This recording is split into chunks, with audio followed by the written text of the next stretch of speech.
January 2025 holds some really huge new perspective shifts and will bring clarity into things that may have been confusing or kind of left on a cliffhanger in 2024.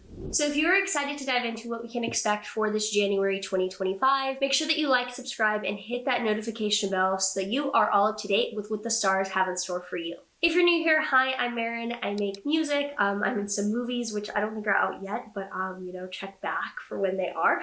And I also make astrology videos, as you can see. So make sure that you subscribe to hear all about the things. And if you would like a personal reading with me, or you want access to my courses and other content, you can get all the links for that down below. We're starting off this January with a more challenging transit, which is that from the 1st to the 5th, Mars retrograde in Leo is going to be opposite Pluto in Aquarius. So we are still in the middle of this Mars retrograde this January, which shows frustration, going back to fix things that were present issues this fall, or having to work diligently through conflict that is time consuming and feels like, we've already crossed this bridge. Why are we having to go back and fix this? There's the big likelihood of feeling a repeated or familiar manipulation, paranoia, or feeling of being used this first week, because Mars shows the conflict that we're having to go back and fix, and the opposition to Pluto shows this manipulation, paranoia, or feeling of being played within the context of this issue that you're resolving. So this would have been also happening early November. So if early November, the first recurrence or the first kind of time that this happened, know that this is kind of like going back to relapse or reopen that quite a bit. Then on the 7th, Mars is going to leave Leo and enter Cancer, as it is retrograde, so it's going from Leo to Cancer. Once Mars enters Cancer, it will thankfully leave the sign-based opposition to Pluto, but it will be in a different part of your chart. So if there were issues that you feel like were September, October kind of time frame, that is more of what's coming up again now within the terms of this Mars retrograde. So you're still working out issues, but they're switching more to like the first chapter of difficulty of this fall rather than what was just the issue. So that's kind of on hold for the bit now, and you're now going back to something that would have been more of an issue in September, October, and is a little bit more emotional and like meaningful rather than dramatic and theatrical in terms of what it is in your life. Then on the 10th to the 14th, Mars in Cancer is going to trine Neptune in Pisces.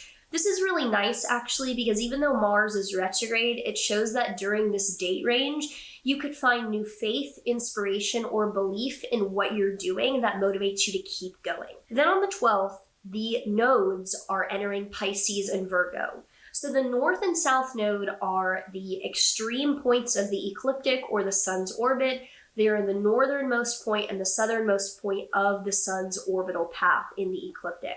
So the north node and the south node, they move backwards through the signs. So the north node is going from Aries to Pisces and the south node from Libra to Virgo. This shows a very distinct energetic shift, that instead of this growth of independence with the north node of Aries and the south node in Libra, which can show a letting go or a lack of counting on others or a lack of relationships being like our sole focus, now the north node moving into Pisces might show the growth of things like belief systems, spirituality, emotional well-being, and overall fluidity between things in our lives and the way that they're interconnected. We might find that instead of focusing on our independence, we're focusing on what feels like it brings our life wholeness and brings our life emotional well-being. And with the south node leaving Libra and entering Virgo, instead of deciding to cut cords of relationships, we might be deciding to let go of the details, let go of the micromanagerialism, and stop having such a tight hold on details in our lives, essentially. So that energetic shift is starting in January, and I'll have a whole video dedicated to it coming out this January for this transit, but that will happen on the 12th and be present for the next year and a half. Then on the 13th, there's a Cancer full moon. So this full moon is conjunct Mars in Cancer. So even though the moon in Cancer is very happy, this release of energy will probably be quite a bit of pent-up frustration, feelings of manipulation or being used. So do expect that around the middle of this month, around the 13th, you could very well have some type of blow up or just release of frustration energy in your life regarding what you're struggling with and working on. It might not be you, it could be someone around you, but in regards to the major frustration that you're undergoing with this Mars retrograde, there will be kind of a letting loose moment that's messy and not too well planned around the Cancer full moon on the 13th. Then on the 14th to the 15th, Venus is going to square Jupiter. So Venus in Pisces is really well placed. It is doing very well. It is showing that Venus is exalted. So relationships and harmonizing with others, aside from the Mars retrograde kind of things, are going very well. Even though there's some dates here and there that are challenging, relationships and getting along with others during this month should be pretty strong with Venus in Pisces for most of the month. But Venus squaring Jupiter on the 14th to the 15th is a particular strong time for manifesting, optimism, happiness in general. I know it comes off the back of the full moon, but it might be that now that we've said what we need to say, we've come clean, we've had our blow up moment, the days following that have feelings of positivity, gratitude, and overall optimism. Whenever Venus and Jupiter are in an aspect, it's a good time. So middle of the month is good in general. Then on the 18th to the 19th, Venus will conjoin Saturn in Pisces. Now, this is not necessarily bad, but it's very serious and very cold in terms of relationships. Whenever Venus and Saturn join together, it highlights the cold truth or reality of the situation.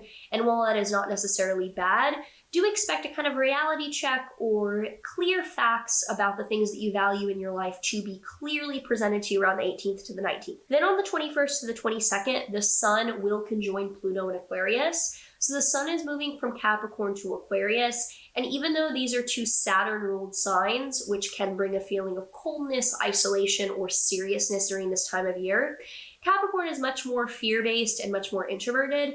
Aquarius tends to be more open-minded and focused on building or growing things.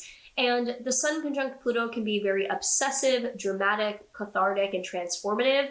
So during the very first days of Aquarius season, the 21st to the 22nd, do not be surprised if you are obsessed with or very, very intensely driven towards building something, studying something, doing something analytical to a very serious degree.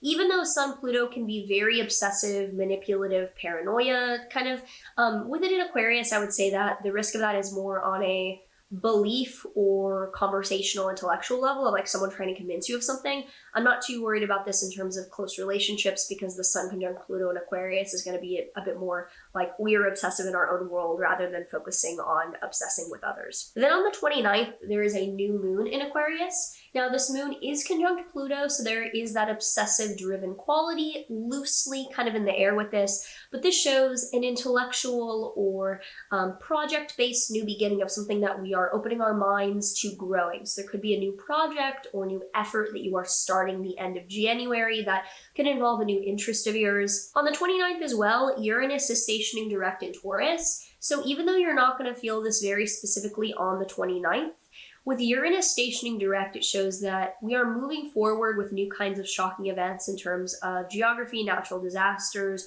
finance, world resources in general. It shows that the Taurus part of your chart as well could come with more surprise or just more things you have not experienced in your life as Uranus is moving forward through its last kind of transit in Taurus over this next, I believe it leaves Taurus sometime in 2025. When I do my full 2025 video in a few days, I'll go through that.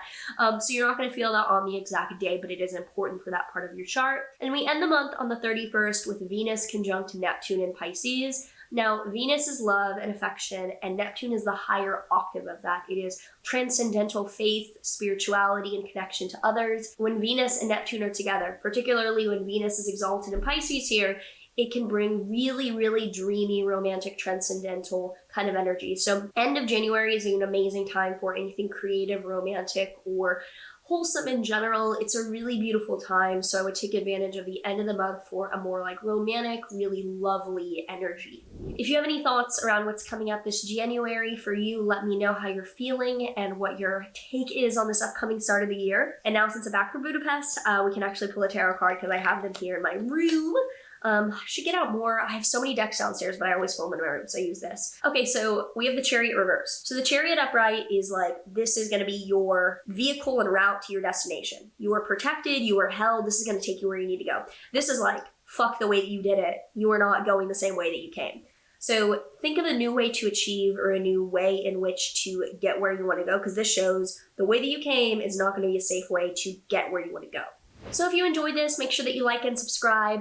It helps every little by little, so please do. And yeah, let me know how you're feeling about this January and any thoughts that you have, and I hope to see you in the next one. Take care.